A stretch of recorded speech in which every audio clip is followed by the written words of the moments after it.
MPs have criticised the UK government for underestimating the growth of Russia's Wagner mercenary group over the past decade. In a scathing report, the Foreign Affairs Committee says the government displayed a dismal lack of understanding of Wagner's hold beyond Europe. Let's get more now from our security correspondent, Frank Gardner. Frank, this was quite a scathing report.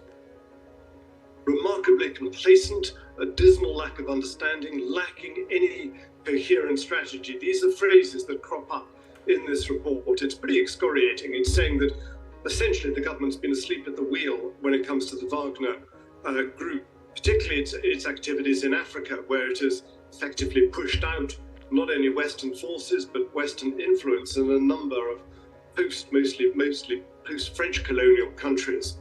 And it's saying that as far back as 2016, there should have been a task force formed to monitor the activities of the Wagner group. But just let's remind ourselves who they are. This is a very kind of shadowy group of mercenaries. It was formed back in 2014 by former Russian special forces and regular serving soldiers. They were instrumental in the taking over of Crimea. They've since been active in, as well as Ukraine, in Syria and 5 African countries: Libya, Mozambique, Mali, Central African Republic, and Sudan. And they've got a very effective business model for them, but to the detriment of the populations.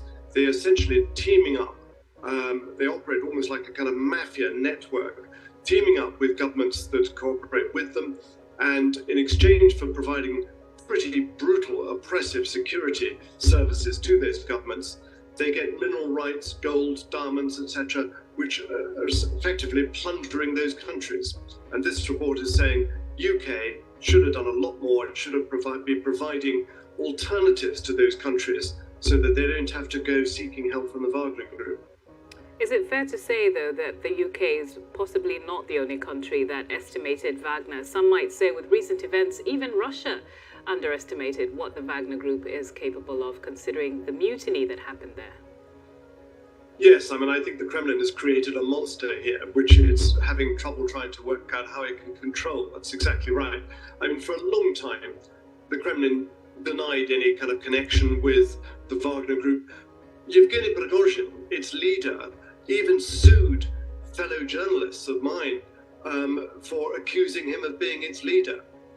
He is the leader of the Wagner group. It's just extraordinary how brazenly he was able to lie over that. But they've become extremely rich. These are serious mineral resources. And I think you're absolutely right. Take Mali, for example, where there's been a succession of coups, and in the most recent one, the government decided it no longer wanted the French there. It was going to have the Russians instead. And what this report has got, they've got hold of a senior Wagner defector, effectively, who has given them chapter and verse on their modus operandi of how they work in Africa. Some of it's pretty chilling stuff, actually. He said, we showed them how to torture. We taught in the Central African Republic people how to torture civilians, which is pretty chilling stuff. This is, I think, quite embarrassing. I tried to get hold of the government and Foreign Office for a response, but I didn't get one. Frank, thank you so much. Frank Gardner, our security correspondent there.